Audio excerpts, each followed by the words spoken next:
Boa tarde, meu nome é Rodrigo Orlandi, vim apresentar para o 29º Congresso de Iniciação Científica o trabalho que consegui conduzir durante a minha.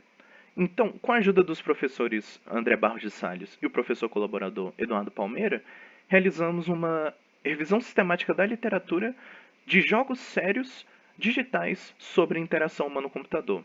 Dentro deles, buscamos entender e apresentar as diferentes abordagens que eles tiveram, seja durante o desenvolvimento e relativos às suas características gerais, como, por exemplo, quantos participantes e qual tipo de participante que faz parte do jogo, entre docente e discente.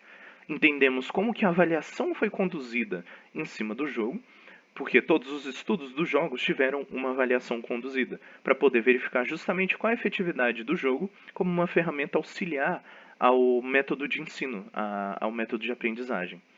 E por fim, também olhamos um pouco sobre características gerais dentro dos jogos. O que pode motivar mais o jogador? Quais características tendem a ser mais abordadas? Mas antes de tudo, utilizando o pôster para poder guiar a apresentação, por que a interação humano-computador?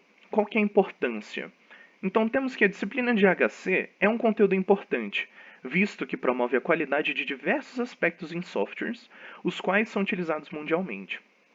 O aspecto digital dos jogos sérios sobre HC compreende características únicas que podem ser aproveitadas por docentes e desenvolvedores para aumentar a efetividade do aprendizado.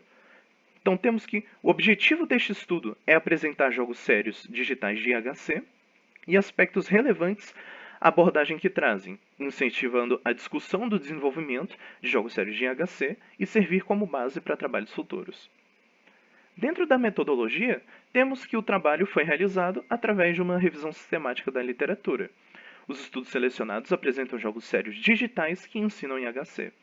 Então, com uma mistura de pesquisa em base científica, snowballing reverso e frontal, e, claro, identificação e seleção criteriosa dos estudos em suas fases correspondentes, temos que foram identificados um total de 11 estudos sobre 6 jogos. Então, olhando um pouco mais sobre os resultados. Em relação às características gerais, nós temos que as linguagens de programação utilizadas, as plataformas disponíveis e os participantes de cada jogo. Dentre os participantes, é interessante notar que apenas o Usability Game e o Rota de Ada utilizam o docente como uma parte obrigatória do jogo, como algo que o jogo requer para poder funcionar.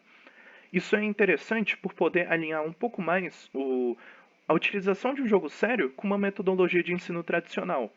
Porque com a participação do professor como elemento-chave, para poder fornecer feedbacks, entender a correção e resolver dúvidas de alunos, nós temos que o jogo sério acaba sendo uma ferramenta um pouco mais parecida com o método de ensino tradicional. Agora, o próprio Eureka fez questão de ser desenvolvido e utilizável por conta própria, pelo próprio aluno, sem a utilização, sem a supervisão do professor dentro da abordagem dele.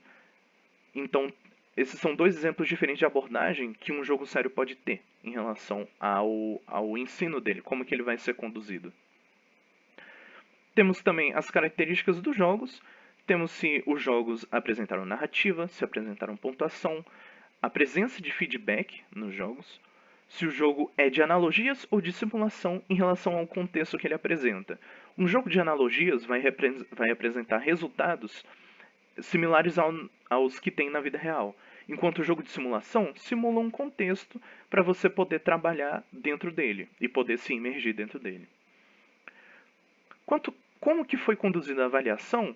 O MacTeaching Usability Game Eureka e Euristicidade averiguaram a aprendizagem do conteúdo do jogo para os estudantes e a percepção dos jogadores quanto à usabilidade do jogo como ferramenta.